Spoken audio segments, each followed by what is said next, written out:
Hi, this is Terry Kavanagh, and you're listening to Into the Night, the Moon Knight podcast.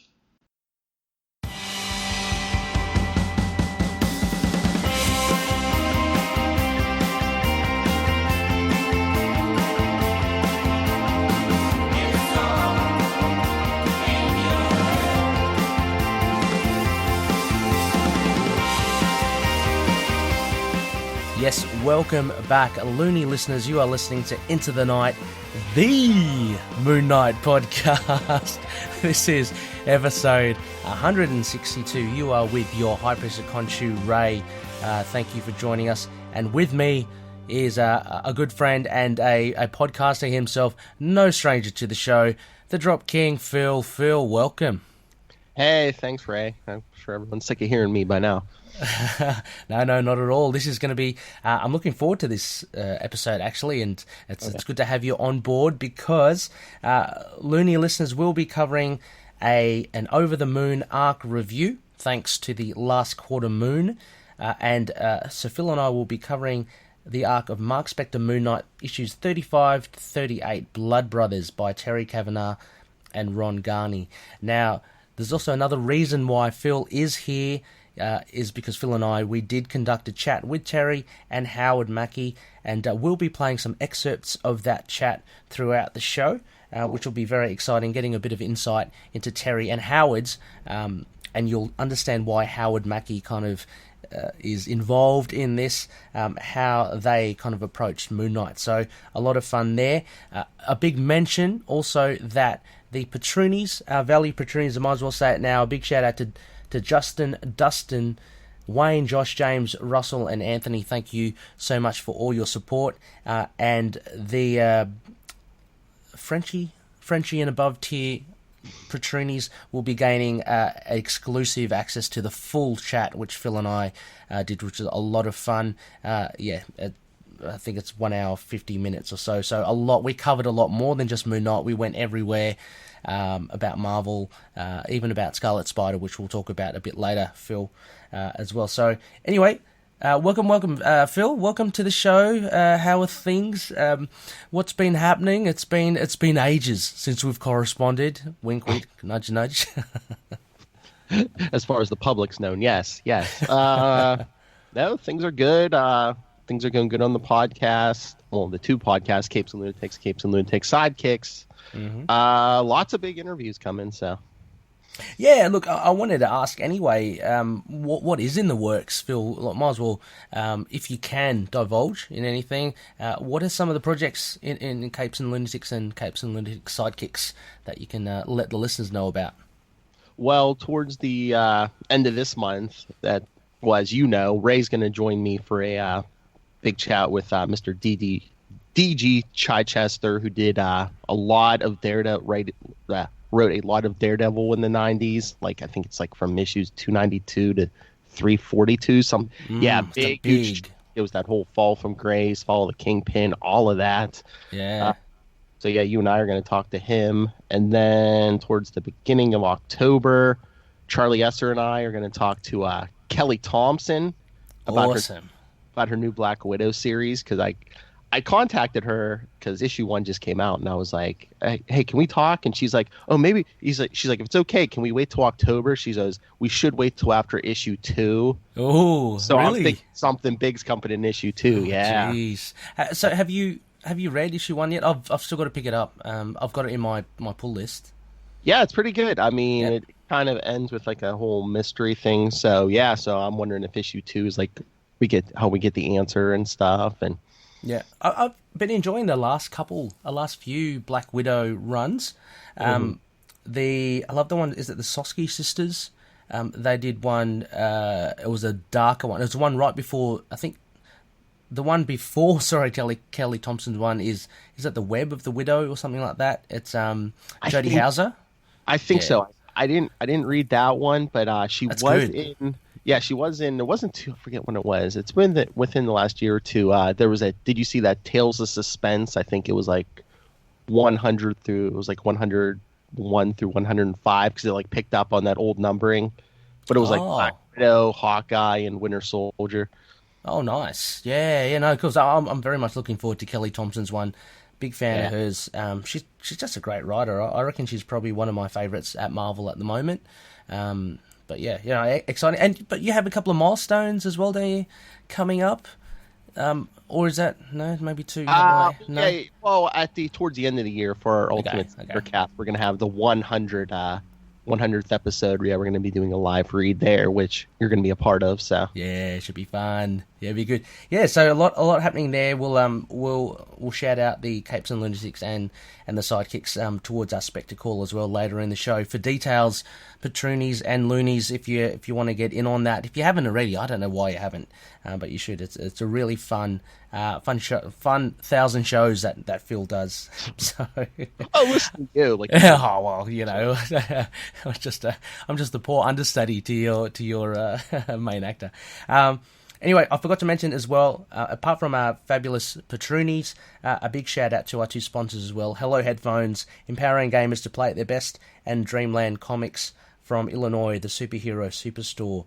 Very much appreciated as well. Again, I'll shout out some discounts towards the end of the show. Right, so Loonies, this is going to be exciting. We're back into our arc review. So before we get into that, I wanted to play some excerpts of our chat with Terry and Howard as well. So I guess, Phil, overall thoughts. What did you think of the chat? Was it fun? How did you perceive Terry and Howard as professionals and gentlemen? Oh, it was a great chat. They seemed like really nice guys, and I like that they had like this big camaraderie that seems to go back like that. It has gone back decades, and you could tell these guys are like friends and like enjoyed their time together and stuff. Yeah, they're really cool. They pretty much didn't mind ribbing at each other every now and again. Nope. And I think what we really appreciated as well was they had a real close affinity to Marc Grunwald, who you and I, we are big fans of his. The Quantum Zone Quasar podcast very much kind of revolves around Grunwald's writing in Quasar. So it was really, really fun to hear. But not only that as well, we broached many subjects. Loonies, we talked stuff about how it was to work in the Marvel office, what it was like, the kind of dynamic between the levels. They talked about levels 10 and 11, talked about Marc Grunwald, talked about being able to just chat and talk about the stuff they loved, but as a professional meeting. And like, I know, Phil and I reckon we both were pretty green with envy. That would be just the dream job, I think. But we managed to catch some, their thoughts and Terry's on his run on Marc Spector Moon Knight. So he had quite a substantial run here, Phil. We know Marc Spector Moon Knight is about a 60-issue run. It's one of the longest one for Moon Knight. He came on at the beginning of Blood Brothers, so 35 up to 60, so a good 25 issues. And so what I'm going to play here now, just his response, Terry's response to, I asked him like how Moon Knight was perceived within the Marvel office, because I always found that a bit curious, Phil, because from my point of view, and I'm not sure about you, Moon Knight seemed to hang around a lot. Like, for such a fringe character, he seemed to still be, I guess, in the periphery of a lot of creators. But anyway, this is what Terry said.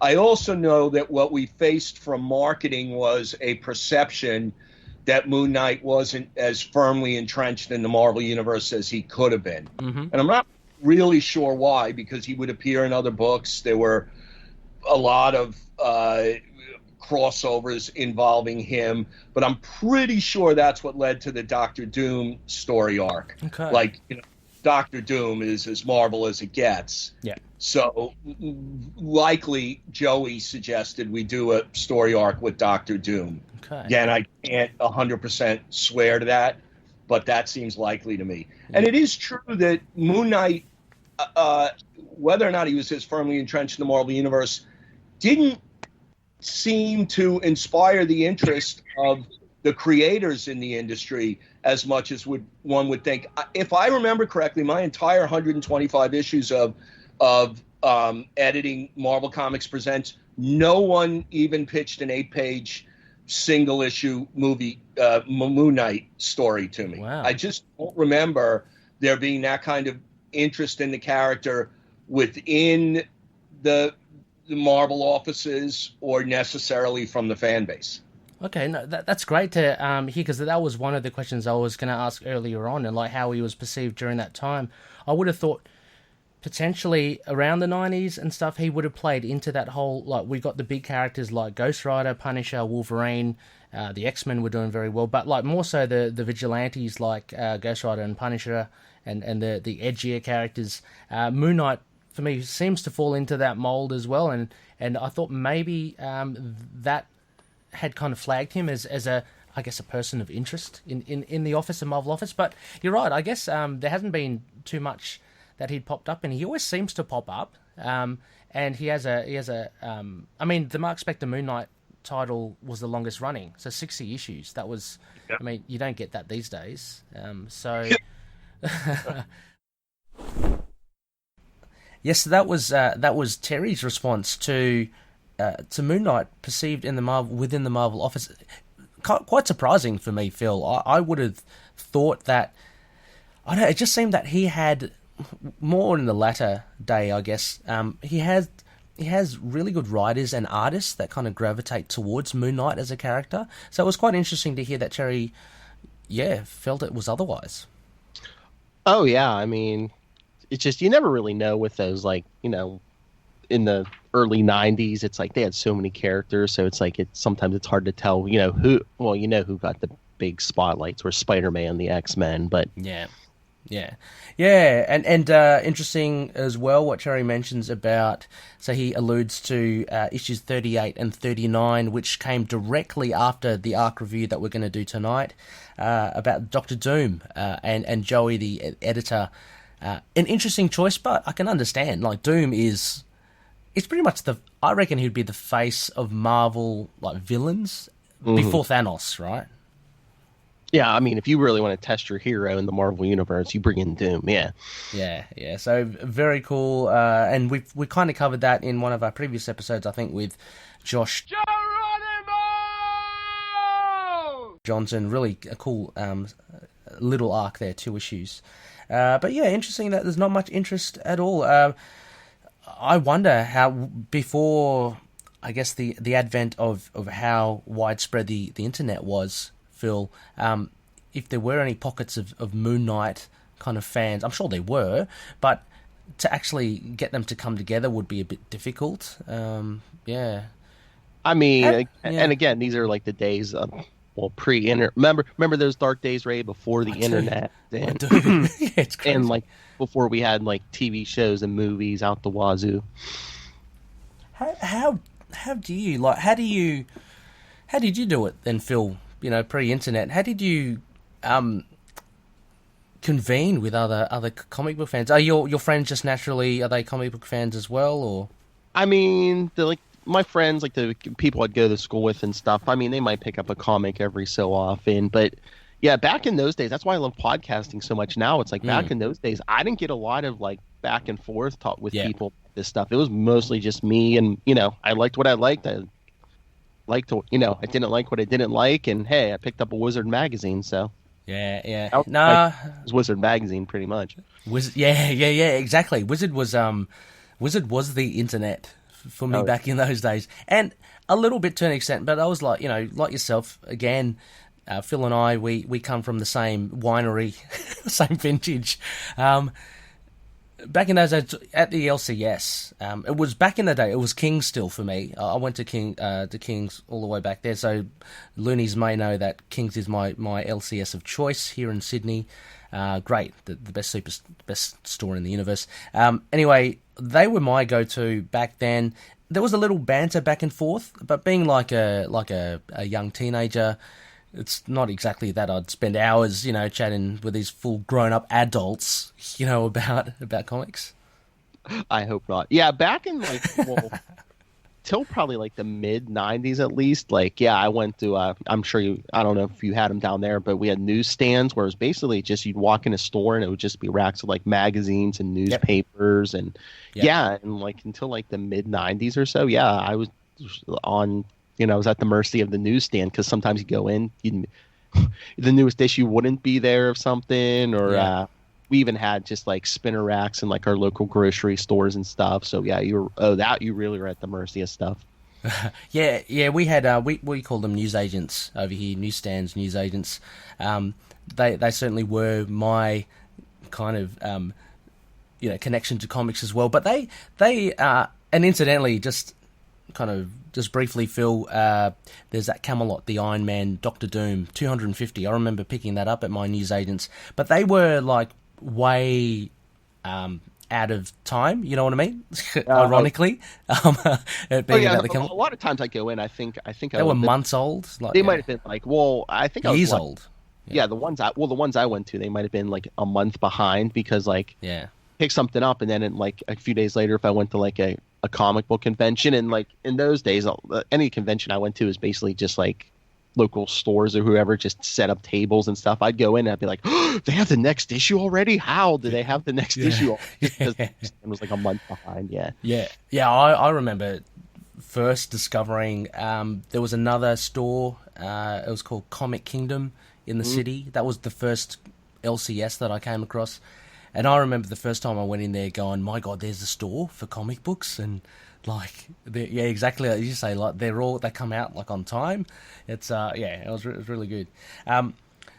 Loonies, we are kind of just having a bit of a chat here with Phil. The reason why we are is because we are no strangers to each other. We also do, Phil, a monthly podcast on the Capes and Lunatics Sidekicks brand. Oh, yes, the last Tuesday of every month, Ray joins me and Matt Kona to talk all things Scarlet Spider. So, check that out, because Ray's going to be nice enough to give us some excerpts from the Terry and interview for our we talk some Scarlet Spider over there too. Yeah, so that'll be pretty cool as well. So, Loonies, if you want to hear more, and if you aren't a Patreon member, definitely, again, check out the Capes and Lunatics, the Ultimate Spider cast. Last Tuesday of the month, where Phil, myself, and Matt, we look at Ben Reilly. And we'll drop in, they talked, actually, I did a re-listen, Phil, of the chat, and it's a good, I think 30, 40 minutes we talk about the Clone Saga. So, there's... I was going to say, love it or hate it, it was a big historic thing in comics, the Clone Saga. So it was as well. It was interesting to get Terry and Howard's kind of reaction to it when we said it. Like, remember, they were kind of like almost as if wanting to sweep it under the rug and going, it's not our fault. It's they were kind of blaming each other. But it has its place in comic book history. And so if you want to hear that, Loonies, definitely check it out. We'll drop in a few of them, a few points there. There are some really interesting stories that they had to do with Tom DeFalco, how they wanted to see Ben Reilly eventuate, stuff like that. Oh, and for those of you who were reading Spider-Man at the time, there was a storyline in Web of Spider-Man right before the Clone Saga started. I asked Terry Kavanagh who was Facade, so that's right. That's right. If you want to know, you can ask him that.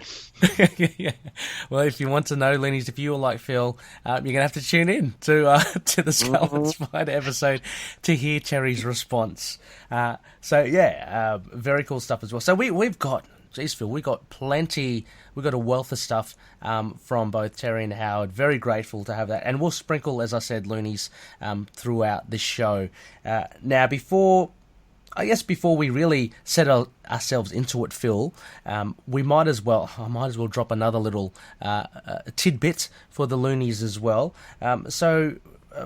Speaking with Terry about his Moon Knight run, there was talk of, we talked about many things about his run, ranging from 35 all the way to 60 as well. And I guess one of them was that I had heard from another writer, i.e. Chuck Dixon apparently, that Moon Knight was going to take a certain angle, a certain direction in the Marc Spector Moon Knight run. And Loonies, we've talked about this before. I'm sure you know where I'm heading. But anyway, here's a little excerpt about what Terry thought about the lack of the multiple identities in the Marc Spector Moon Knight run, and kind of what he wanted to do to try to interweave it in there as well. Not only that, I'm going to also provide, in this little drop, Phil, we talked a bit about the later run towards the end, which got really kind of crazy, didn't it? Do you remember much of that? Some of it, I'm scratching my head still a little at it. It was a pretty dense read towards the end. Oh, yeah. I mean, yeah, I didn't read this like right when it came out. I probably first read this like early mid-2000s, so it's kind of fresher in my mind. But yeah, there's a lot of stuff. Yeah, there's a lot of good ideas as well. So in this little drop as well, Terry talks about the Hellbent. So a lot of loonies would know Frenchie being involved in this. He's got a particular bloodline, and there's a really cool idea about the Hellbent. And anyway, let me throw it to Terry to let him explain.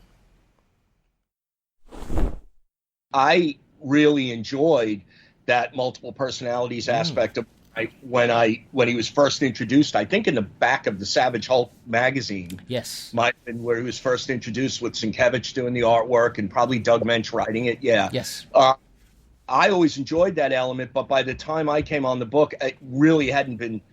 I don't think even mentioned in 20 issues or 15 or a long time.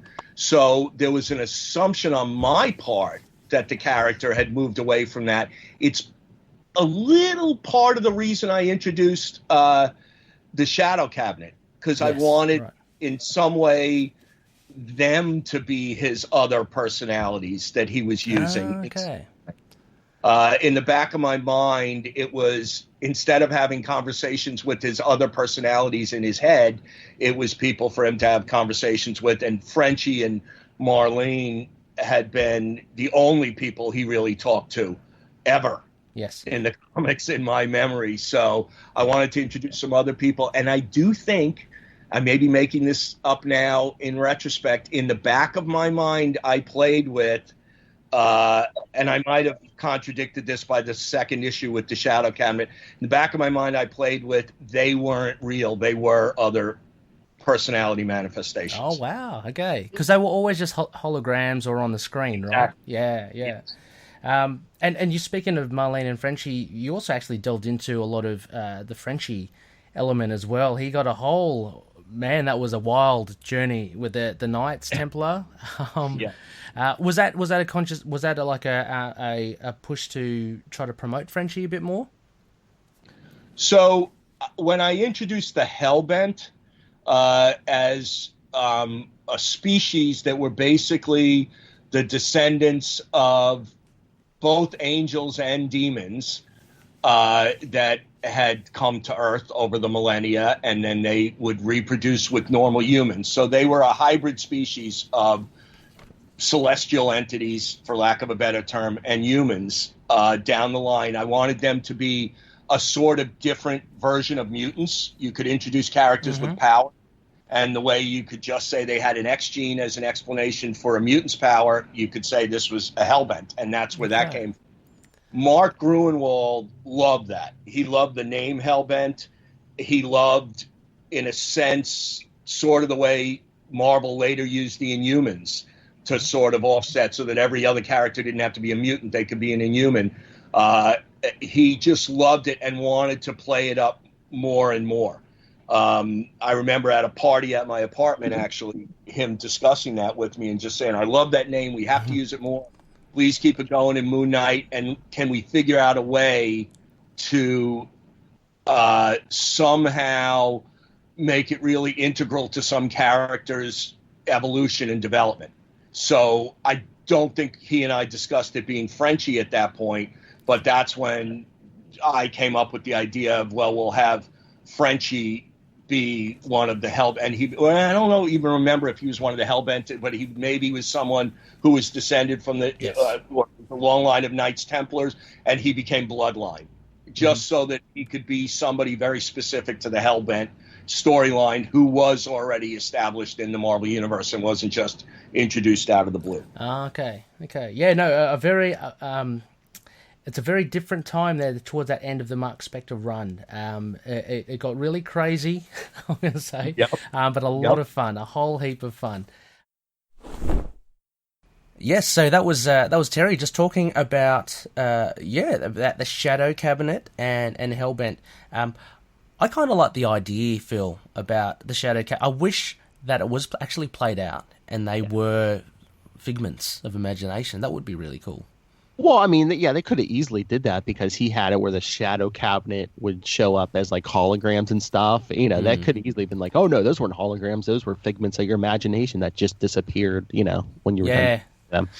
Yeah, exactly. And we'll get to this arc, Blood Brothers as well. They feature again in this towards the latter part of the issue.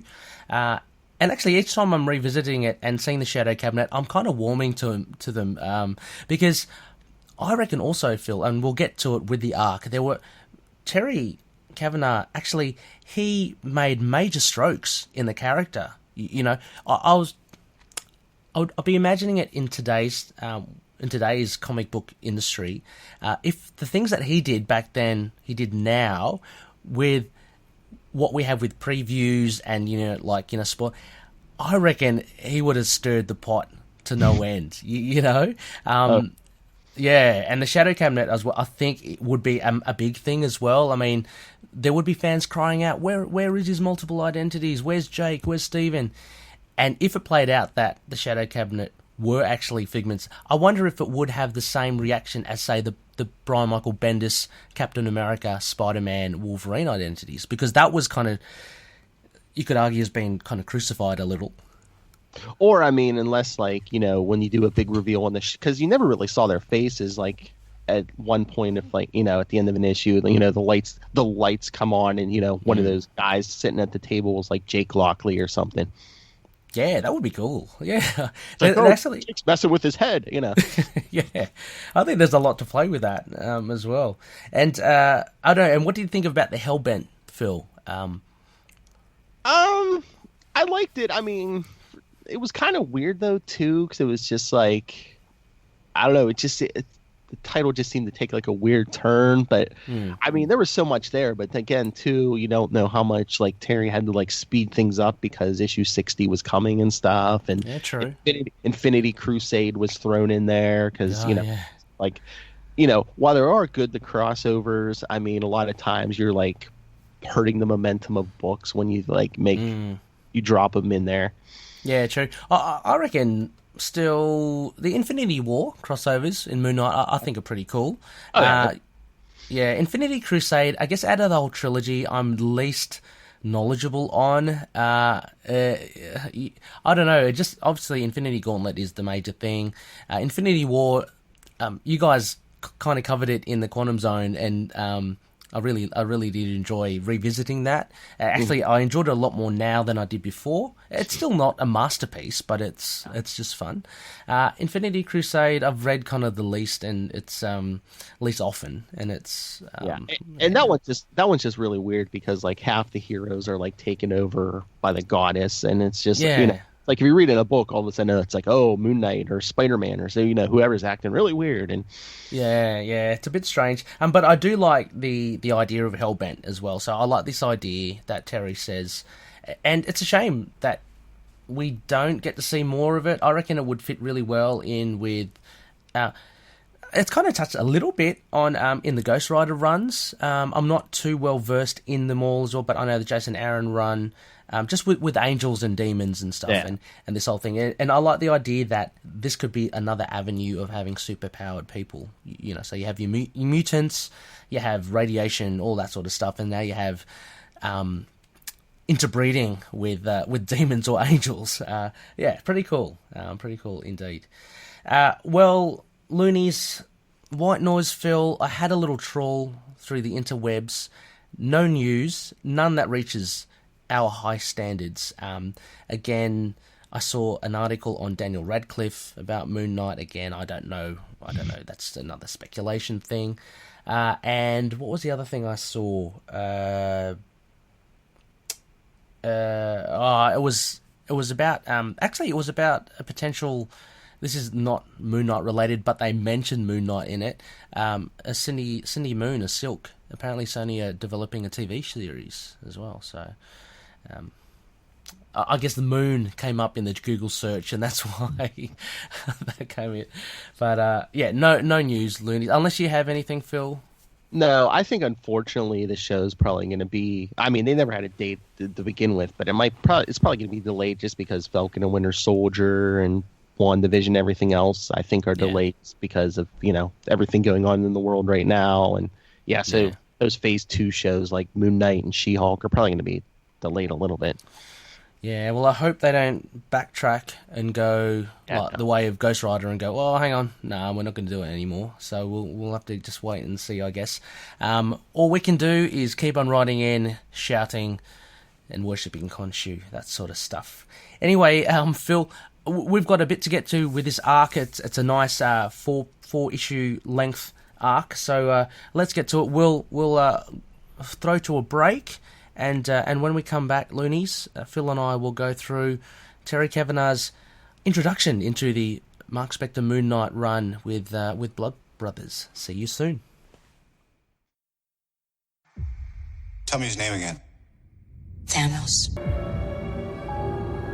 I think I shall call him Adam. But return to me again empty-handed, and I will bathe the Starways in your blood. Thanks, Dad. Sounds fair. Korvac's power grows, as does his madness. He would have destroyed us all, had I not pulled us into the Soul Gem. Then Thanos, I'm coming for you. After Xandar, you were going to kill my father? You dare to oppose me? You see what he has turned me into? You kill him, I will help you destroy 1,000 planets. It's all right, Adam. We're here to help. Just stay cool. I don't want to be here! Resurrections, an Adam Warlock and Thanos podcast. 5 years and going strong. Every other week. Mostly. For all of your Adam Warlock, Thanos, or Marvel cosmic needs. Find it on iTunes, Podbean, Stitcher, Spotify, and wherever else podcasts are available. ResurrectionsAdamWarlock.tumblr.com. Adam Warlock. You cannot keep leaving your philosophy books open on the floor. I always trip on them in the middle of the night on my way to the can.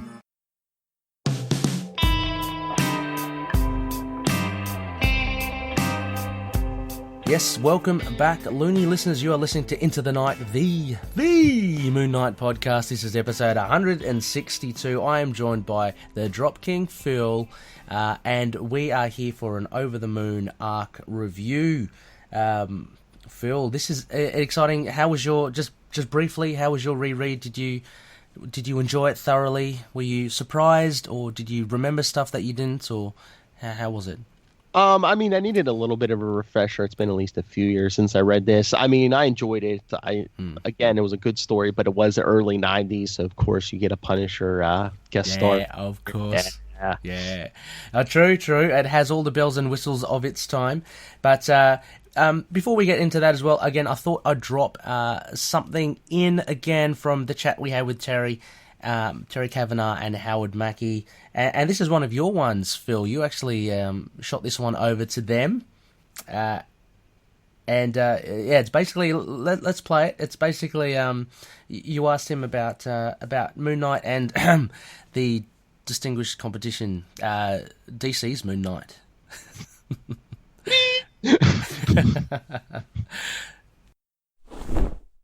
Ray, I have to ask this. Yes. Okay, for both of you, but especially Terry. Sure. I mean, in the 90s, they kind of like downplayed like the other personalities of Marc Spector and stuff. I just always had a theory. Did Marvel want like kind of their own Batman at that point? Like Terry, you really like up the gadgets and stuff. And it's like, was there any ever talks that like, hey, we want to compete with Batman maybe?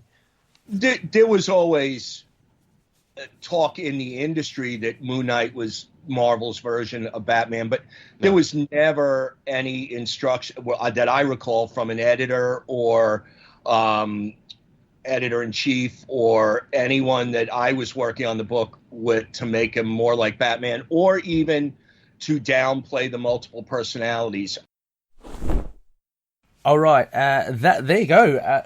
Again, something that kind of surprised me, Phil, with Terry's response there, with the angle that they were taking with Moon Knight. I mean, you make a valid point about all the gadgets that he has, and especially, I guess, if you look at this arc that we're going to be discussing, there were very similar parallels, I guess you could say, to that other guy. Oh yeah, I mean, this is, Terry takes over and like starts like adding to the arsenal. I mean, we get that adamantium truncheon. Yeah, that's so cool. Is this like the first appearance of the Angel Wing? I'm trying to. I think it's been under repair. I think it was, from memory, I think it was used just really briefly before. But it was I can't remember, no. Because actually he does mention here that he's doing a field test with it as well. So it is very new. I think it probably is. I mean, the way that Terry writes it. But the new costume as well. We'll get into all that. Yeah. But anyway, so Loonies, this has been dictated, the arc review. It's the Over the Moon, as I mentioned. It is the last quarter moon, so Khonshu decrees that we do this arc. And what are the details, Phil, for what we are about to cover? What, the titles? Titles, yeah. Oh, yes. Issue Marc Spector, Moon Knight 35, The Family That Slays Together. Issue 36, Nothing Can Stop the Punisher. The Punisher. Issue 37, The Fall and Rise of Moon Knight. Mm-hmm. And issue 38, The Avatar of Khonshu. So all about you, huh? It's also available. Really, it's not that common. Like, it's only available in floppy. Digitally, it's not, unfortunately. It's not on Marvel Unlimited, nor is it on Comixology that I've seen.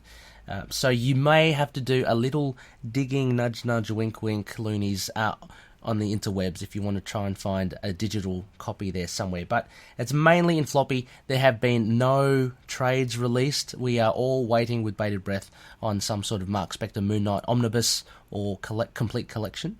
But we still are waiting for that as well. How about the credits, Phil? All right. Did we say published May through February, May 1992? Okay, yeah. Writer Terry Kavanagh, of course. Penciler Ron Garney. Inker Tom Palmer. Colorist Christie Scheele. Letterer Ken Lopez. And editor Joey Cavalieri and Sarra Mossoff. Mm-hmm.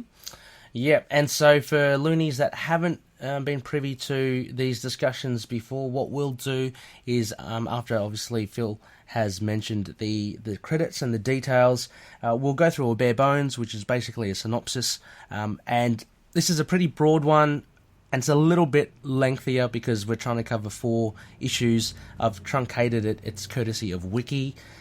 So we'll go through a synopsis in case you haven't got the comic book issue and want to know what it's about. And then Phil and I will basically go through the different aspects of it. So it will range from, we're going to bounce from writing to artwork to themes, characterizations, how the characters were voiced, and references to any other runs. And in this arc, there were actually a few references, which does tie things together, which is always pretty cool.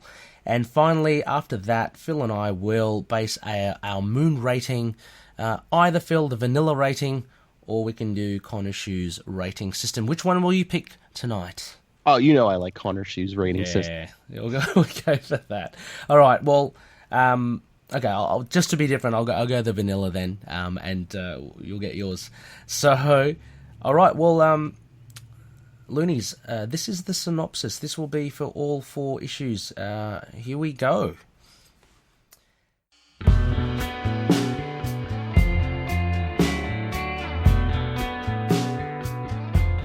As Marc and Marlene return home, Randall Spector bombs the mansion. Moon Knight runs into the fiery building to rescue Frenchie. Returning outside, he finds Marlene unconscious and holding Randall's mask. Elsewhere, Princess Nephthys meets with members of the Cult of Khonshu and Randall. In another part of the city, the Punisher interrogates a thug about a shipment of AIM weapons, whilst outside a police station, Moon Knight questions an informant and learns the location of Randall. Immediately afterwards, the Punisher asks the informant for the location of the cult, who are tied to the AIM weapons shipment. Arriving at their building, Marc fights multiple Knights of the Moon. Nephthys and Randall confront him, revealing that the previous Hatchet Man was an imposter. The Punisher crashes in and tries to shoot Nephthys and Randall's Spector. Moon Knight fights him because he needs answers from them first. They continue fighting even after the villains escape. Using a portable energy tracker, they find the Cult of Khonshu's base under Central Park. Randall emerges from a tank of water dressed as Shadow Knight. Nephthys explains she faked his death and empowered him with a lunar absorber. Randall attacks, but Punisher shoots him with a laser gun. Moon Knight and Nephthys believe Punisher has killed Randall's Spectre. However, Randall gets up again, invulnerable to any bullets or lasers. He and Punisher struggle over the gun, shoot the ceiling, and end up flooding the lab. Moon Knight awakens hanging from a tree with his wrists tied. Randall, aka Shadow Knight, reveals that years ago he was among a group of rebels that Bushman and Marc Spector attacked. He later managed to make his way to the tomb of Seti and was present when Khonshu resurrected Marc. Shadow Knight and Moon Knight fight after Randall releases Moon Knight from his bonds. The Knights of the Moon try to shoot the newly escaped Punisher, but he manages to retrieve his motorcycle and weapons. Nephthys runs away and attacks Moon Knight, but is shot and killed by Punisher. Shadow Knight escapes. Weeks later, Randall Spector carries a kidnapped nurse through the sewer. He wields an axe and resembles the Hatchet Man. Punisher arrives on his motorcycle and rescues her from Randall's attack. He reveals that it has been 6 weeks since the encounter with Randall in Central Park. At his new headquarters, Moon Knight consults with his Shadow Cabinet. Over the next couple of weeks, Randall continues to abduct and kill nurses. Moon Knight determines that Randall's next attack will be at the hospital where Marlene and Frenchie have been recuperating. Moon Knight arrives at the hospital and fights Randall on the roof before the fight continues inside. Randall grabs Frenchie and throws him out a window. Moon Knight dives out to catch him while Punisher shoots Randall with a machine gun. Randall crashes through another window and hits the street below. The next day, Marc identifies Randall's body in the morgue, then takes Frenchie home. He explains that Randall was subjected to the same drugs as the Hatchet Man imposter, and similarly became an insane serial killer.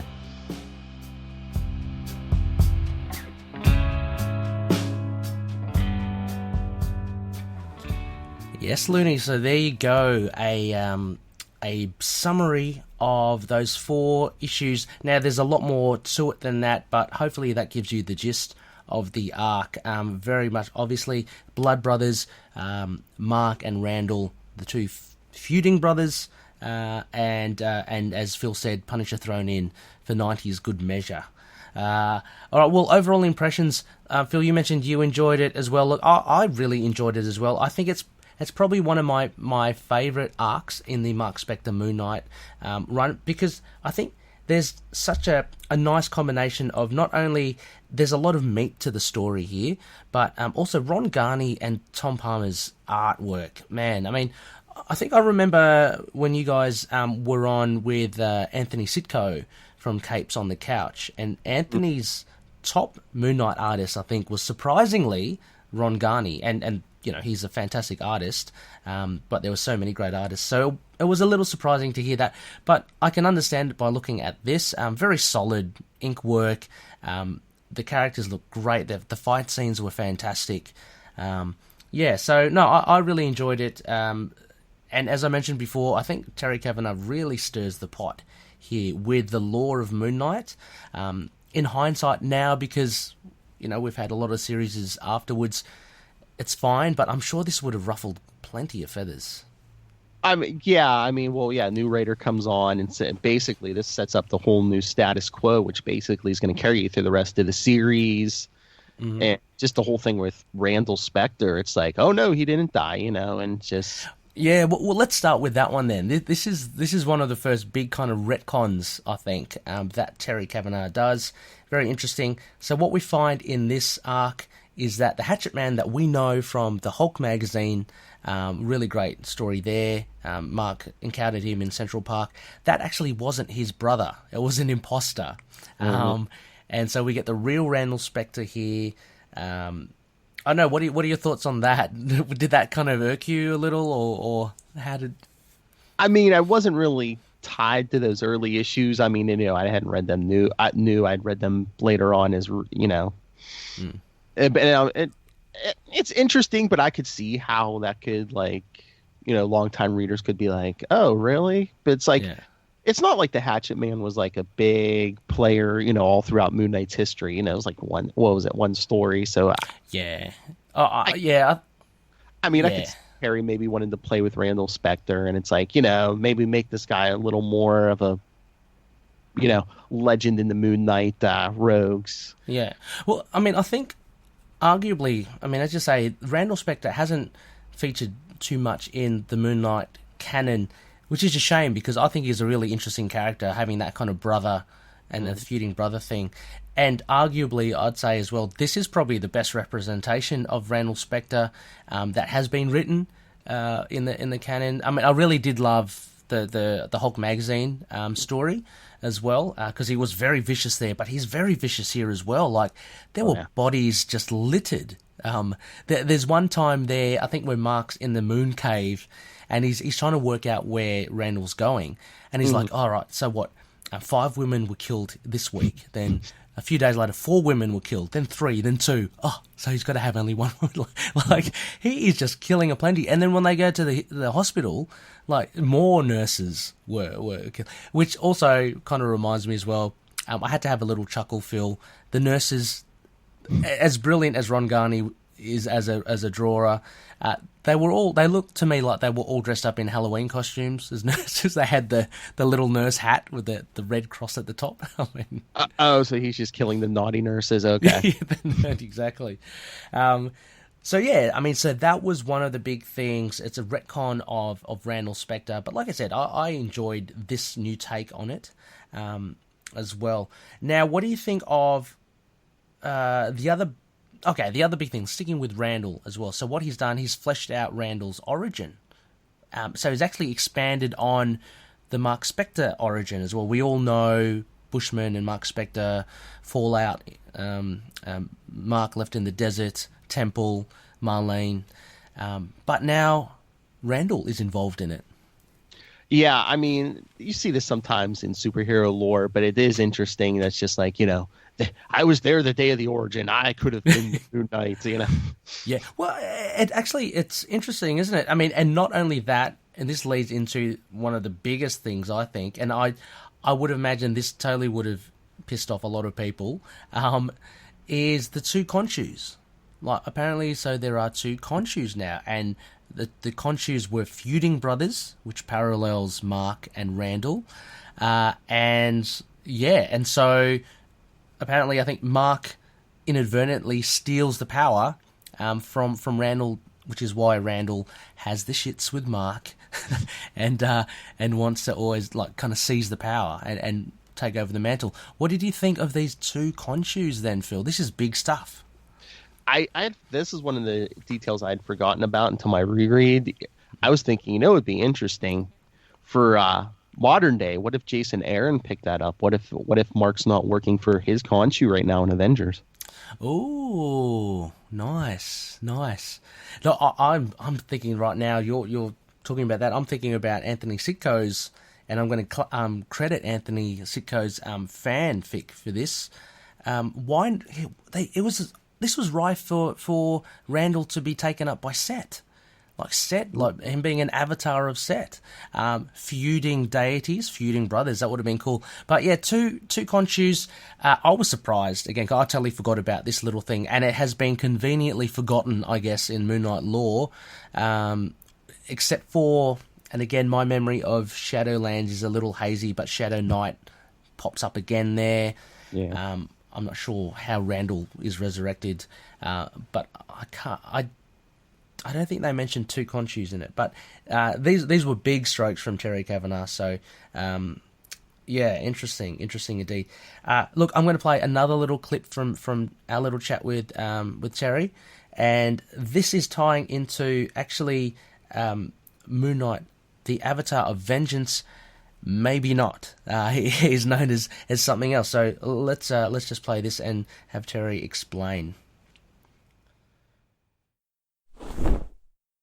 And it's interesting to me, having just heard what Howard said about his issue 25 and how he approached what Marc DeMatteis had done up till then, because if I remember correctly, Howard must have kept some of that alive, that whole movement away from vengeance to something different, because if I remember correctly, one of the things I did was establish that Moon Knight learned a little more about Khonshu and that he was actually a god of justice, not a god of vengeance. Right. And that must have been me. I can't swear to this, but likely that was me following up on what DeMatteis had done that Howard hadn't completely given up on or abandoned or contradicted. Otherwise, I don't think I would have done that. Right. Yes, so the Avatar of Justice. This is a big thing. Like, and it plays off on the J.M. DeMatteis Scarlet Redemption of Moon Knight being less violent, I guess. And you see that in this as well, Phil, because there's so many times where he actually goes for the nerve points, you know, in the necks of the thugs and stuff. So I guess he's trying to find a more of a peaceful way to resolve things, but he's still kicking ass, I mean. Yeah, he's trying to be a kinder, gentler Moon Knight. Yes, less violent. I mean, all your caped crusaders go through this period, you know, at some point, you know, and then they're just like, it's easier to cut a guy's face off. So does that happen also with Brucey?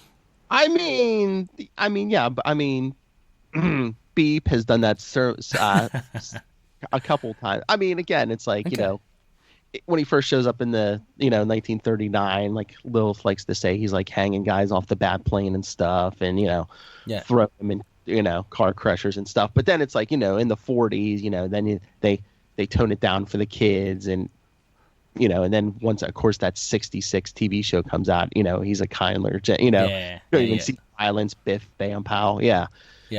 So, they go through swings. They go through their rounds. And then even in the 90s, they try to tone him down because, once Azrael takes over as Batman, they're like, oh, he's way more, okay. Batman's not that violent. He just psychologically scares them. And it's just like. So in context, it's kind of like, look, he's not bad. There's always a worse evil, like, so to speak.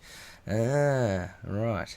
Well, I guess with writing, Phil, any other notable points, I guess, from your end? It's just, I like in the 90s we get so much more like per issue. Again, we always say this was a modern story that, these 4 issues would be 8 to 12 issues. Yeah, that's true as well. And I kind of like, I don't know, for want of a better word, like the density of these 4 issues as well. It's to me, I think it's just right. I mean, it's not, you can't just burn through them because they're not like wordless panels.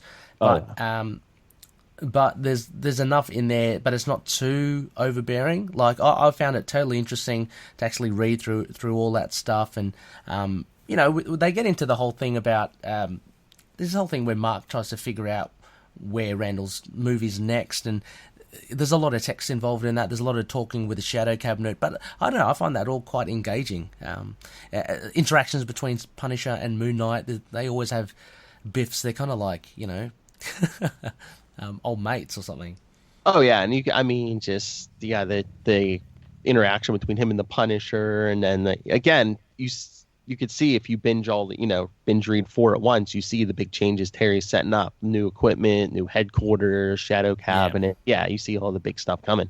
Yeah, no, absolutely. The thing I thought was, which I thought was something to note, was towards the beginning when the head of the Khonshu statue was taken away. It had been a while, I think, well, actually, JMD Mateus did kind of bring back that element of Khonshu and that Egyptian side of things, because the way I see it, issue 1 till about even up to 25, the one that Howard Mackie did, although they had the Cults of the Moon, that's fine. There was not much on Khonshu and this kind of deity. So we see it again here. We see it alluded to in the JMD Mateus in the Scarlet Redemption, but Terry picks up on it. And so the Khonshu statue head is taken, and Marc is distraught. He says himself like it's the most valuable thing he has in the mansion, right? So I found this is quite, just interesting note. I can't remember if it's played on further, whether the deity has any more relevance to Marc in the later parts of the run, but yeah. I mean, Khonshu makes like a big return, around this time. Yeah, like you said, like those first 25 issues or something, basically Khonshu's just like a concept. It's like, oh yeah, Marc, molded his identity around Khonshu, but now, oh no, Khonshu's way more than you think. It's not just... Oh, well, even those first issues, he was just forgotten. It was Marc Spector Moon Knight. It was literally like Moon Knight just traipsing around like a costume vigilante, like the Chuck Dixon run. Like, there's not much Khonshu involvement at all.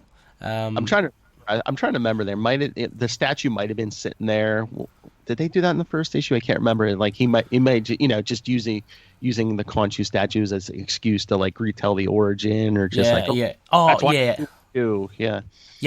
I mean, apart from that, though, it didn't really have an involvement in a lot of the stories. But as we know, of course, later on, it's picked up, and Jason Aaron run the Avengers. it's all Khonshu, isn't it? So, but yeah, I mean, so Randall Spector actually, he takes that head and he brings it back later in the arc, and that was really just a taunt to Marc. And I guess a little bit of anger from Randall about not getting the power from Khonshu that he deserved, when he went to the Seti Temple. Just a couple of things here, Phil. I thought you would have appreciated it early on. Marc and Marlene. Marc suggests to Marlene if they should dress up in their Trekkie uniforms. So we have evidence here that Marc and Marlene are Star Trek fans. In certain ways, I guess, maybe they are Star Trek fans, but... Yeah, and just the other thing with the writing as well, I wanted to point out, there's some really good like little scenes, like very cinematic scenes, I think, that Terry brings to the story. And one that really stuck out to me was that bit where Moon Knight fools that informant in the van, like he says, "Oh, it's funny what a microphone and some some smoke can do and some backlighting." And so he plays on the guy's, I guess, superstition or religion, and he thinks that Moon Knight is this angel. And then once he gets information, he goes, and then the next thing you just see Frank Castle's skull chest in through the window. I thought that was so cool. Yeah. So it's I know, I like those kind of very visual, cinematic kind of beats. Art-wise, Phil, what did you think generally of the art? Oh, I like the art. I've always liked Ron Garney's stuff, especially like when he does street level stuff like this. I mean, he had a run on Daredevil. I think he's done Spider-Man. Yeah, he did. Yeah. Yeah, I mean, like I mentioned as well, I think I really enjoyed the artwork. He's very, very solid, and it carries on through, even though Ron Garney, I think he stops at 38, 39. I think from memory, when I did that discussion with Josh, it's Gary. Oh, he's got like I think a Polish name. Anyway, it's a different artist, but it's very similar to Ron Garney. But the OG Ron Garney art is really cool, just really solid. And Tom Palmer, I loved his stuff in the Avengers, so his inking's very kind of solid for me. I thought Randall looked impressively kind of scary. We didn't see enough, I think, of the mask, but I like that. The effect of his skin kind of crackling, because he's I did like in the last issue, a lot. Yeah, like he's like almost like cracking like he's a statue or something. I mean, there's other artists who maybe might not have gotten that effect it wouldn't have looked as good. Yeah, Ron Garney had that down. Yeah. Yeah. And I've got a note here, of course, Nephthys as well, Phil. When I say the name Nephthys, what do you think? What's the first thing that comes to your mind? 90s, a female 90s outfit. Yeah. I was about to say like 90% naked. Exactly. Yes. Nephthys is just a hop, skip, and a jump from nipple. Yeah, pretty much. So anyway, she was an interesting character as well, and that reminded me another thing I really loved about this Phil and what Terry had set up was this fact of the lunar absorber.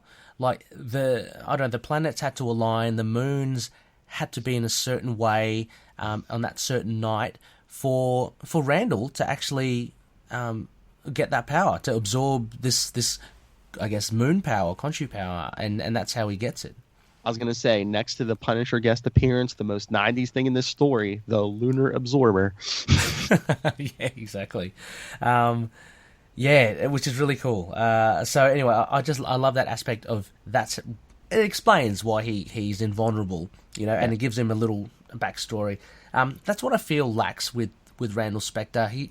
He's not fleshed out enough, and at least with this run, we get something, 4 issues, and he kind of carks it at the end, but we at least get something. Oh, yeah. I've got the fight sequences. Punisher and Moon Knight was great. It reminded me, reminiscent of that, of the Punisher annual with Moon Knight, that pink cover. They always seem to bicker. It's really weird. I love it because, and again, it's subtly hinted here, Punisher respects Moon Knight because, I guess, of the military background or the soldier background. But his values obviously are very different. And, of course, Marc is looking after his brother. He doesn't want his brother killed. He wants to learn a bit more. So that kind of brings them to crossroads. But it's always fun to see them team up together. Oh, yeah, and especially most of the time when they team up in the 90s, it's usually when Marc's trying to take a kinder, gentler route. And the Punisher respects his background and his history, but he's like, "What are you doing now, Spector? You were a machine, and now all of a sudden you're like, what, hitting them with bunnies and stuff? Come on."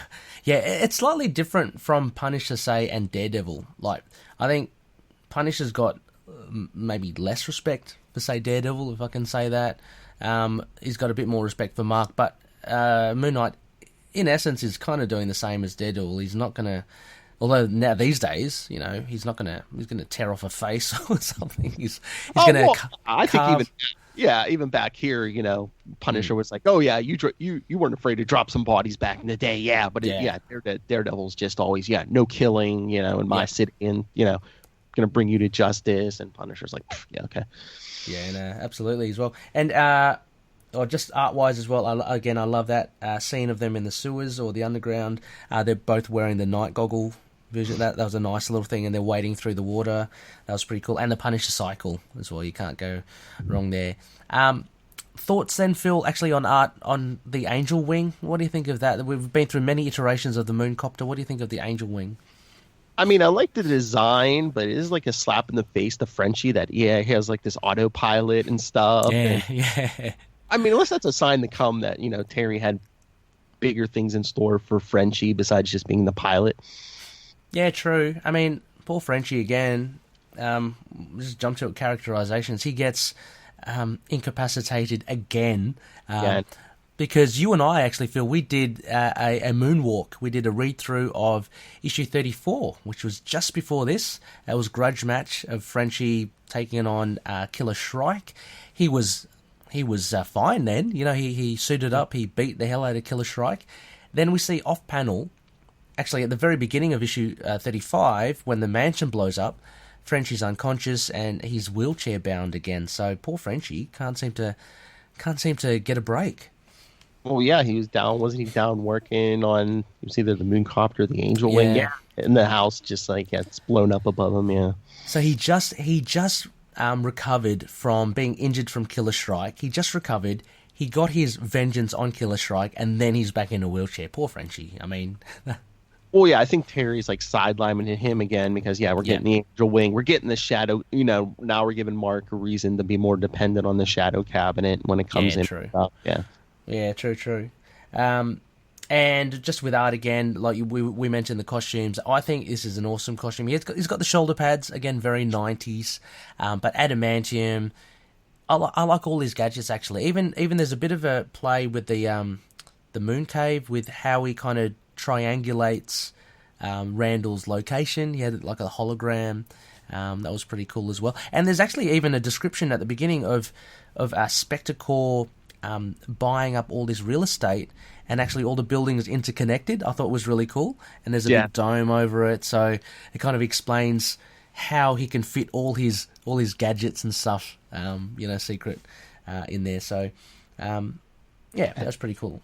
A headquarters under his corporate headquarters in the city. Where have I heard that before? Yes, fair enough. Look, with themes... Oh, sorry, is anything on art there, Phil, that you wanted to... I mean, I think we've sung the praises of Ron Garney's art. I mean, he really sets the tone, especially like the night scenes and stuff. I mean... Yep. Yeah, it works. Story. Yeah, cool. Yeah, I think so too. So with themes, though, trying to look at the story, underlying tones, obviously Blood Brothers... It's all to do with family and like sibling rivalry. I think, as we discussed earlier, the parallels between now two Khonshu's, who are apparently Khonshu brothers. They're brothers. They're feuding, and it's similar with Marc and Randall. I think that's the main thing. Although I'm going to jump, Phil, to the references as well.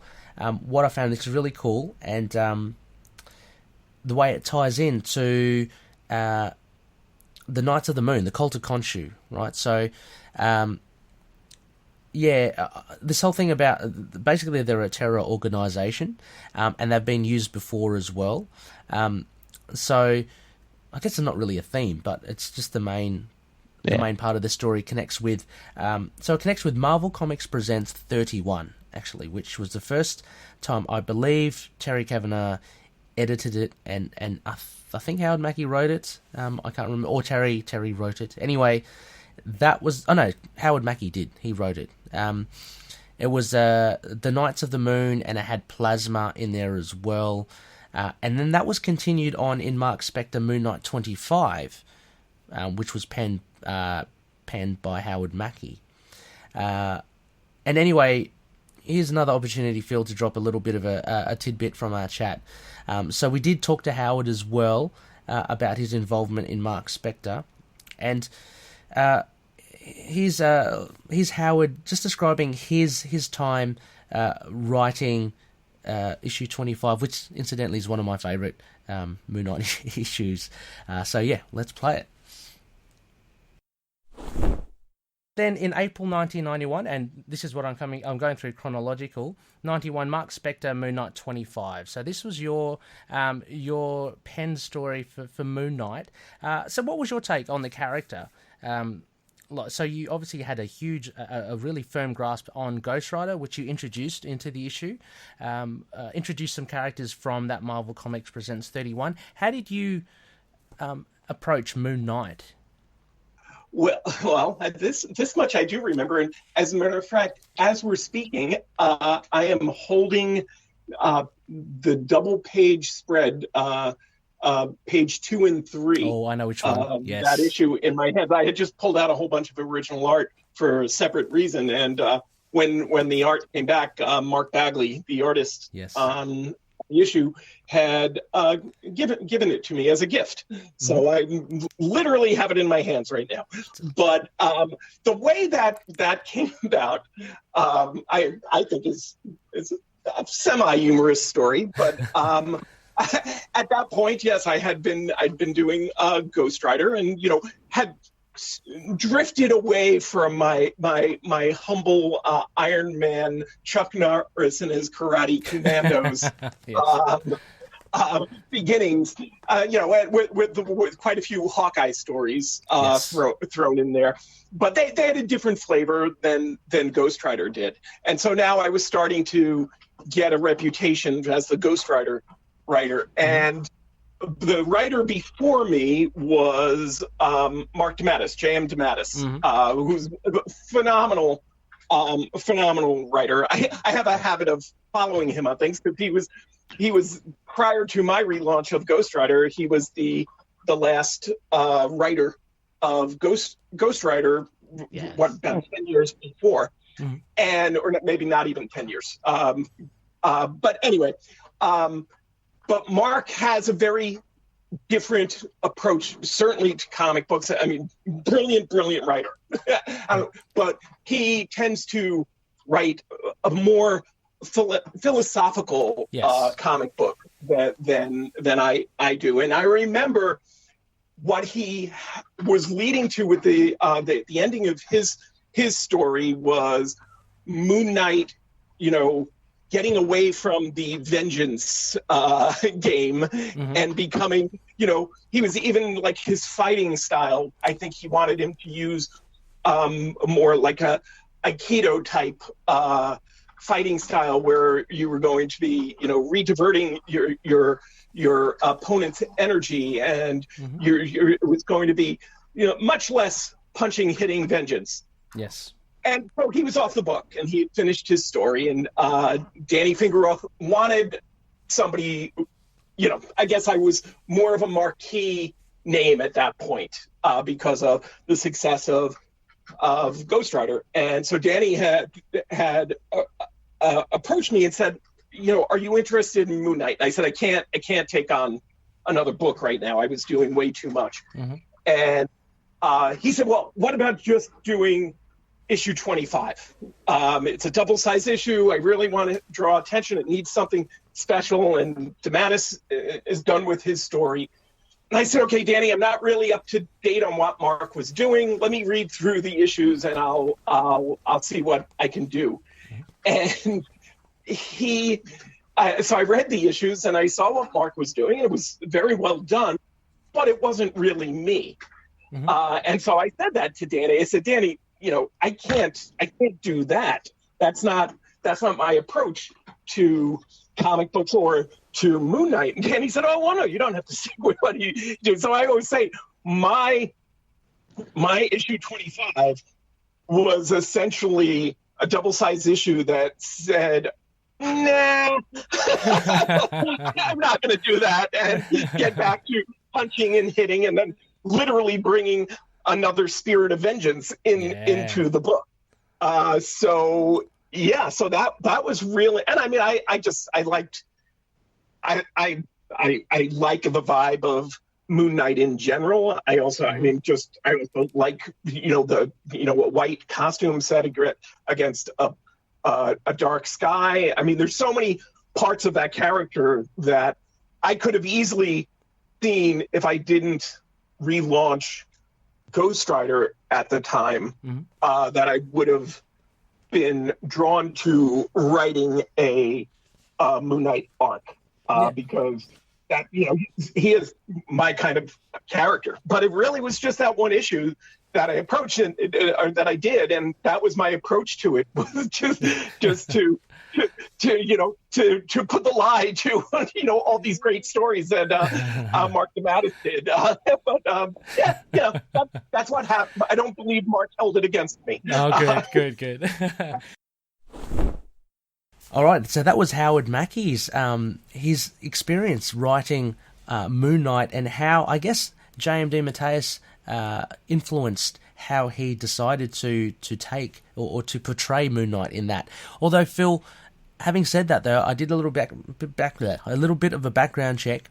So issue 25, Howard Mackie did it. Cults of the Moon ties in with Marvel Comics Presents 31. It has Plasma. It has the Knights of the Moon. But J.M. DeMatteis' Scarlet Redemption was from 26 to 31. So when Howard says that he went against J.M. DeMatteis' take on Marc, he didn't, because he came just before J.M. DeMatteis turned Marc Spector into as we said, an avatar of justice. And that kind of actually makes sense with what Terry mentioned earlier on, is that he did actually continue that trend, because he did follow J.M. DeMatteis' development of Moon Knight as an avatar of justice. I mean, he's probably just misremembering. He probably heard JMD Mateus's plans and thought in his head. Because I'm surprised. I mean, especially with the amount of comics Howard Mackie has written, that he can remember anything. Absolutely. The sequence and stuff. Yeah, I mean, I was thinking just like you, like when I did read that as well. I mean, who knows how these things are put together? Maybe JMD Mateus had penned, 26 to 31 before they had someone write 25 and stuff like that, or maybe he did start talking to Howard about it before Howard actually. So because his was just the one shot. Exactly. Marc Spector of 25, so they could have just slotted that in anywhere. Yeah. But it does resonate because, as we mentioned, and this is where I mentioned before, Loonies, that it ties in with Terry Kavanagh and Howard Mackie. Marc Spector, Moon Knight 25, direct connection to Blood Brothers as well, because the Knights of the Moon, Plasma is killed. She's killed in issue 25, and Nephthys, the almost naked leader, she takes over. And she mentions it as well. She wants to create this terror organization. So she's just kind of she's lost the plot a little, I think, because she's so. It seems like she believes all that hocus pocus, lunar absorber, conscious stuff, which we as readers know is real, but she's a bit one stick short of a bundle, I'd say. So going back themes, I think that's. Oh, actually, no, sorry. I'll go back. Phil, again, other references. Darkhawk 9 was referenced in that. So the Punisher makes mention of these AIM weapon shipment to New York, which apparently was set up in Darkhawk 9. I like how things are tying in here, Phil, but had you read... I'm sure you'd read Darkhawk 9. I actually, no, I haven't. I mean, my Darkhawk reading's a little piecemeal, so I think I've read Darkhawk 9. Even like you mentioned that Marvel Comics Presents, like I've only read a few of those. Like there was even another Marvel Comics Presents mentioned when Lilith and I were recording our latest Ultimate Spider Cast. So I'm just like, I want to go back and read all those because I've only read a handful of those. But if you go, I don't think they really reprint those a lot. I know. Didn't we even mention that with Terry? I don't think we did. They don't reprint them a lot anywhere. Like the only, I think, trade of any of those I have is like that Wolverine Weapon X origin. Weapon X, yeah. Well, it's going to be quite big as well because from our discussion with Terry, he edited 125 issues of Marvel Comics Presents. So that's a huge undertaking. You're looking at, 1, 2, maybe 3 omnibuses worth of material. So that's a lot of stuff. But I'd love to reread that as well. I mean, there were so many cool stories in it as well. And I like this anthology because it keeps the story short and very serialized. If I can say that, because even more so than monthly serialization. I mean, I'm surprised. I'm so surprised they don't reprint those, just because. I mean, again, like you said at the beginning, they said you always have to have an X character in the book, and then eventually it's like, oh, you always have to have Wolverine in the book. Yeah. But even like some of those early issues, like I know early days of the Quantum Zone, we reread, I think it's issue 29 with there's a Quasar story. I mean, you have a Black Panther story in there, which was for a while, which I'm again, with the movies and now, poor Chadwick Boseman, I'm surprised they're not reprinting those just for, the Black Panther stories. And well, maybe they will. Unfortunately, who knows? They'll probably try and. I haven't got them yet, but I'm a big collector of the Epic Collection. Some of the loonies know. So there've been 2 volumes of Black Panther. They may well release another one with those Marvel Comics Presents in there, because Black Panther, as in solo adventures go, they're not as vast as, say, your Captain America or Iron Man. So they might look into that. Well, Phil, before we end up though, I'm just going to run through some characterizations, what you thought of that, and then how does that sound? Then we'll go into some ratings. Sounds good. Cool. All right. Well, so we mentioned about Frenchie, about him being wheel-bound again. Let's start at the top here. So what did you think? How did you think Terry handled the character, the voicing of Moon Knight in general? I mean, I think he handled that. I mean, he had the character down, and again, I think he handled it perfectly. That JMD Mateus set it up where, Marc Spector was going to try to take a less violent way, going forward with his mission. And I think Terry kind of picked that up. Yeah.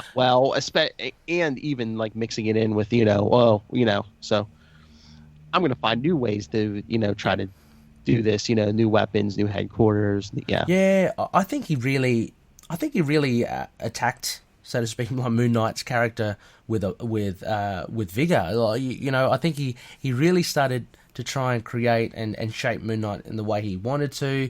He kind of refreshed some old ideas, some classic ideas, say like Randall, Spector, and Khonshu and stuff. I think he did very well in that regards. Also, as well, I remember there's even one little quip that Moon Knight makes under his breath, I think, as he's fighting the Knights of the Moon. So I like that you still get that little bit of dry humor from Moon Knight, but he's not like your Deadpool or over the top. Again, I'm going to reference Damnation by Donny Cates. He's not that funny, which he never should be. He's kind of got like this really dry sense of humor. And anyway, he does make one or two quips in this, which I think is pretty on point with Moon Knight. How about the Punisher? What did you think of Terry's portrayal of the Punisher? I mean, I think you got the character spot on, but I mean, it's the 90s, especially on like Punisher guest appearance. You're basically just coming in guns a-blazing because, again, I was rereading some Daredevil for our interview coming up, and it's just, every Punisher guest appearance starts the same way, basically. In the 90s, he comes crashing through a window, guns already blazing. Yeah, exactly as well. As I mentioned at the top of this, there were bodies littered everywhere, not only from Randall, but the Punisher had no problems just offing anyone. What I did find a little, and this is just a very small quibble, is that in issue 38, there's a bit where the Punisher rescues the nurse, right, from Randall, and they drive away. Maybe I'm wrong, but I would have thought the Punisher would have, instead of saving the innocents, I thought he'd be more like, I want to kill this guy first, so I wouldn't. Or maybe he couldn't kill him because he's kind of invulnerable. But I would have thought the Punisher would have, instead of flee, I thought he would have probably tried to kill him. That's all.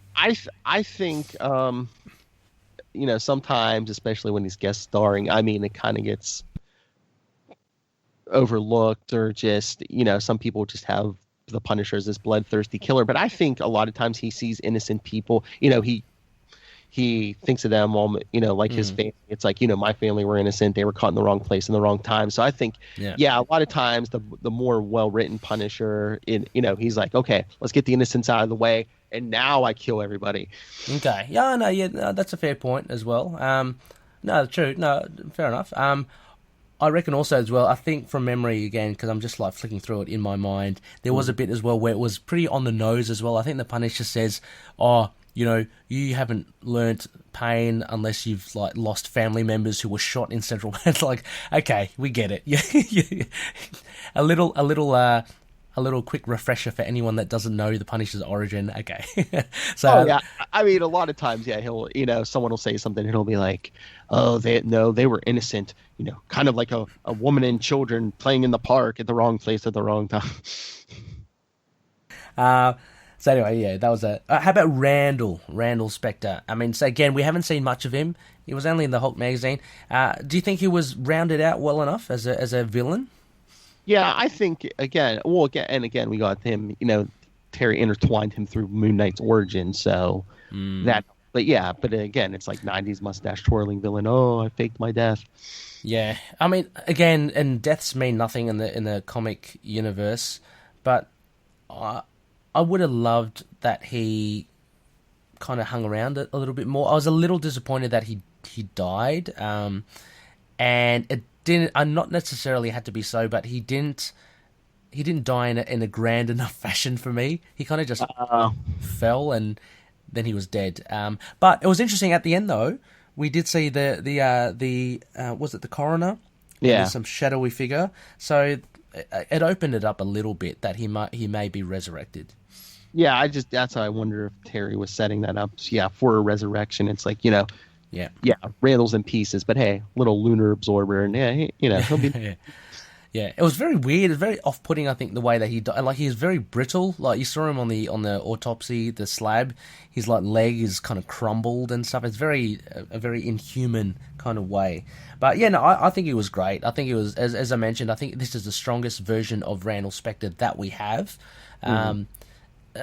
If anything, on par with the Hulk magazine one. But I do like this one. I don't know, it's got a bit of 90s flair in it. There's a lot more action, you know, so you get a bit more bang for your buck here. I mean, Terry gave us a lot in this. I mean, a lot of action. Did. Also, it's like, yeah, you're setting up the new status quo with, you know, all the equipment and the headquarters. But also, I mean, he's also given us a new twist on Moon Knight's origin, too. Yeah. Yeah, and it doesn't feel like it's just dropped in quickly. Like, as you mentioned, like, this could have been drawn out longer, but even with the 4 issues, Terry actually gradually implements it all in, and it's really good. I don't know. If you haven't read it, Loonies, and this doesn't persuade you, then you should be reading it, if you can find it. Anyway, a couple others. Marlene as well. I thought she had a great opening scene with Randall. She was totally kick-ass, and it's almost as if it's a redemption for her, because she got stabbed by we now know the imposter, Hatchet Man, and she's come out stronger for it. But I love seeing Marlene. I would have loved to see her even more so involved, but we didn't get that. I mean, yeah, I like when they give Marlene stuff to do, you know, more than just, you know, oh, hey, here's Mark, you know, and Marlene, he comes home and Marlene's just laying on the bed and laundry. I like when they give her more to do. Yeah, that's such a cliche for Marlene, and she's so viciously underused. So I found it really good that she actually put up a really good fight against Randall.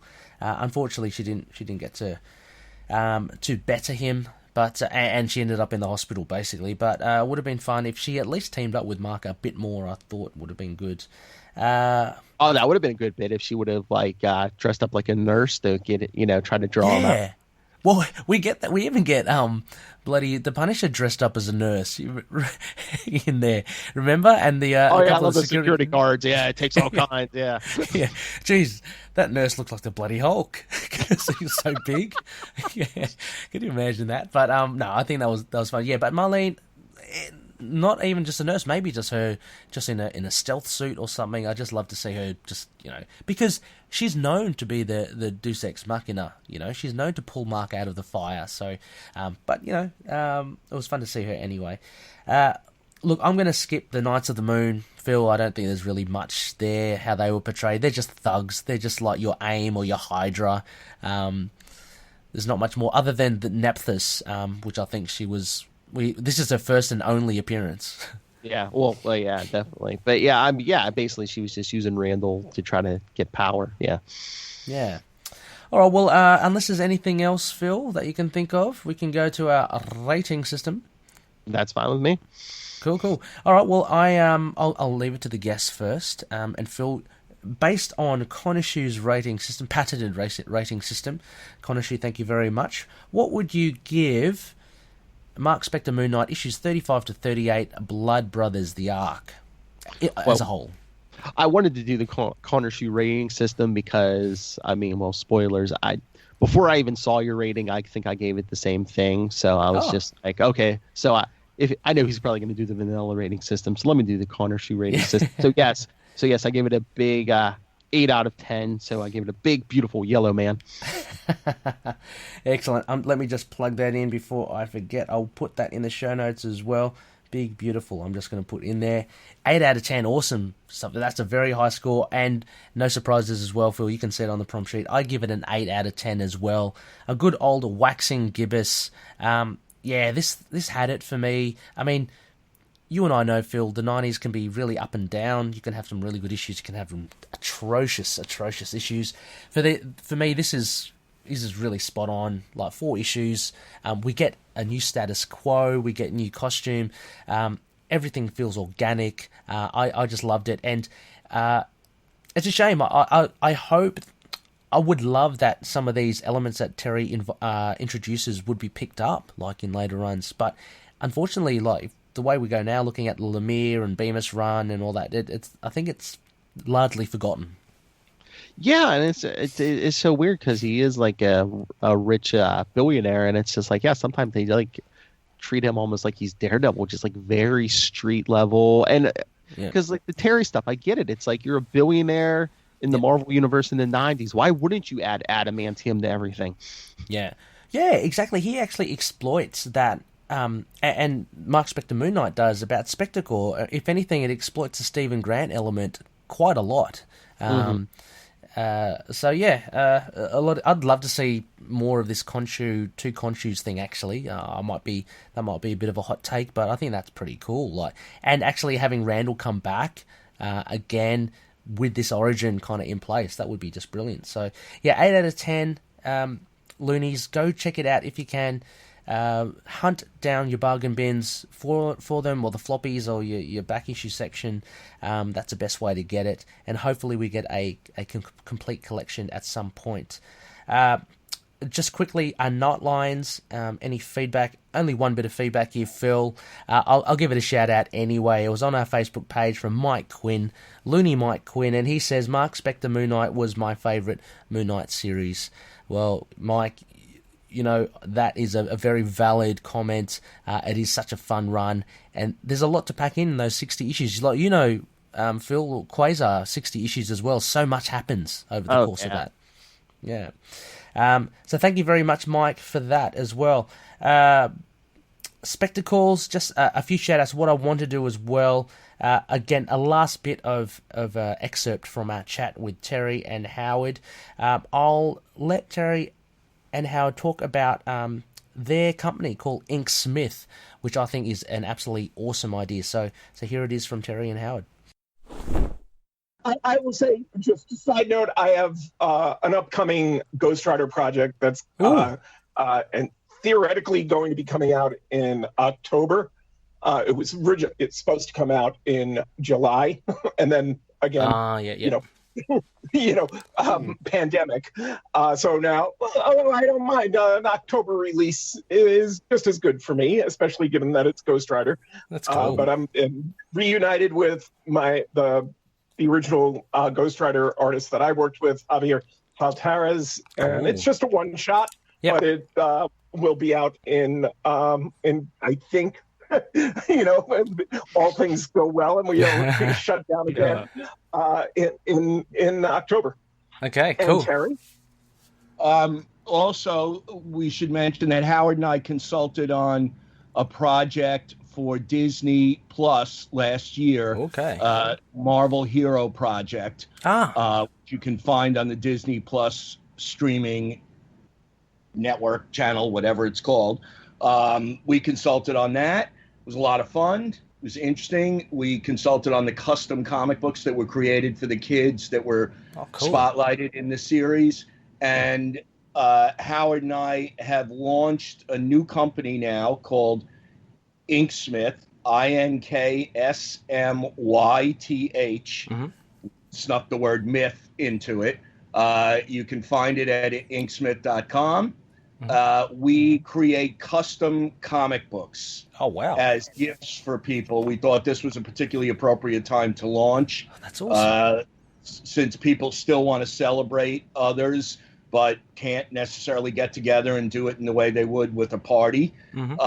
This is another way to do it, and it can still be shared with a large number of people. We have access to most of the top creators in the industry. So we've done 3 of these already and are working on our 4th. It's a brand new company. We're working on our 4th, and I believe we have a 5th coming up right behind it. Fantastic. So check it out at inksmith.com. Yes, you heard Terry Kavanagh and Howard Mackie. They're talking about Inksmith, their company, boutique comic.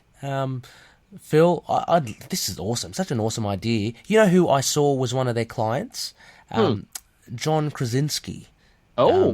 Yeah, they actually did a comic based on him. If you go on the website, you can see how they incorporate references of John Krasinski's life, I guess, because it's really like a testament to someone's life and achievements. So go check it out as well. And also, I shan't forget Howard Mackie, October Phil. So Howard mentions vengeance. Now, hopefully the pandemic hasn't bum-steered this, but Howard has confirmed that in October there'll be a Ghost Rider comic, a one-shot, I believe, on vengeance. His, as Howard puts it, his venom to Ghost Rider's Spider-Man. Oh, yeah. I hope I said that right. In the 90s, everybody got their, Captain America got U.S. Agent, Thor got Thunderstrike, Iron Man got War Machine. Yes, vengeance was Ghost Riders, yes. So, yeah, keep your eyes peeled for that, Loonies, and I will be plugging all of that as the date nears. So, Phil, a big thank you for coming on. It's been a blast. It's great to talk about this arc. Hey, it's always a great pleasure talking to you, old man. 2 months older. 2 months older. 2 months older. The older man. Anyway.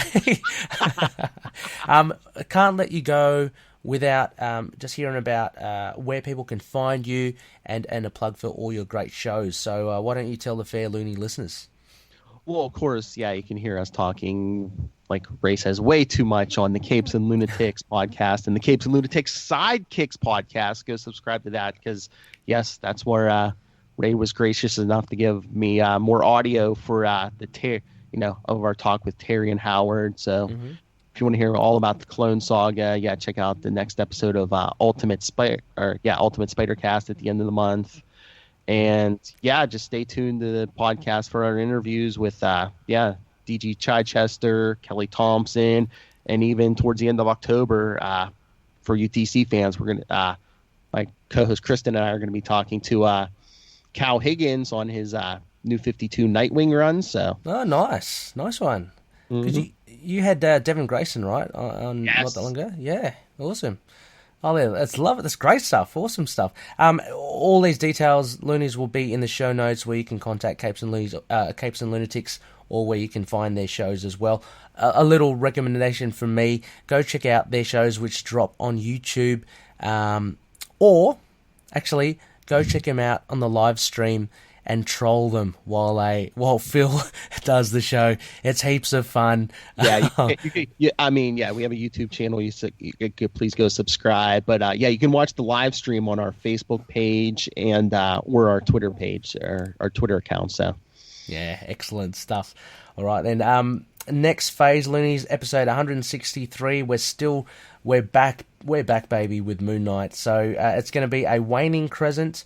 And we'll be looking at a Lunapic classic run. So we're going back to the Doug Mensch, Bill Sienkiewicz era. Moon Knight, Volume 1, Issue 15. So join us for that next week. It should be a lot of fun. As mentioned at the top of the show, please consider becoming a Patreon member. Just check us out on patreon.com/ITK Moon Knight. There's a lot of incentives there. Exactly like an exclusive 2-hour chat with two of the comic industry's legends of the comic industry, like Terry Kavanagh and Howard Mackie. So plenty there to check out. Please consider it. Also, Hello Headphones, a big shout out again to them. If you use the code ITK Moon Knight, you'll get 10% off their online store. And Dreamland Comics in Illinois, if you use the code MOON, you'll get a whopping 20% off, so please consider that as well. Also, we're affiliate members to Entertainment Earth, so get your action figures through the link in our show notes, and a little bit of that will go our way to help prop up the show. Finally, we are part of the collective, similar to Capes and Lunatics and Capes and Lunatics Sidekicks. A great bunch of podcasts here, just supporting each other, bouncing ideas, coming on to each other's shows, just like this, Phil. So, so really good. Check them all out as well. If you like Phil's dulcet tones, definitely check out his shows. Deadpool, Quasar, Nightwing, Spider-Man, it's all there. Also, other shows like Resurrections by Al, which is a Thanos and Adam Warlock podcast. And I'm going to shamelessly plug a new podcast that I'm doing with Saren from Adelan Rising. It's To Know Her is to Fear Her, a Spider-Woman podcast. All a lot of fun, and again, all in the show notes. Finally, you can contact us on email at itkmoonnight@gmail.com. We're also on Facebook, Twitter, Instagram, YouTube, Discord, Get Vocal, all that pizzazz. Podchaser as well. That's a pretty good platform. And if you don't mind, we got a rating, a review last week, which was very Java Hoedown, which was very much appreciated. If you want, please leave us a review. It helps us kind of get out there a bit more and other loonies to find us. So all good. Big thanks again, Phil. Thanks again. We got you at a good time. It's a decent time in the morning. Yeah. Gonna have you. Yeah. Saturday morning. It's a good time. I probably kept you up way too late, but no, that's all right. What do you got planned for the rest of the day today? Just some family time, a couple more podcasts. Nice one. Yeah. Excellent. I know which ones are coming up. I'm privy to the calendar. Anyway, a huge thanks to Phil, and thank you once again, loonies, for listening. And as always, may Khonshu watch over the denizens of the night. See you later. Sounds like a plan, Jan.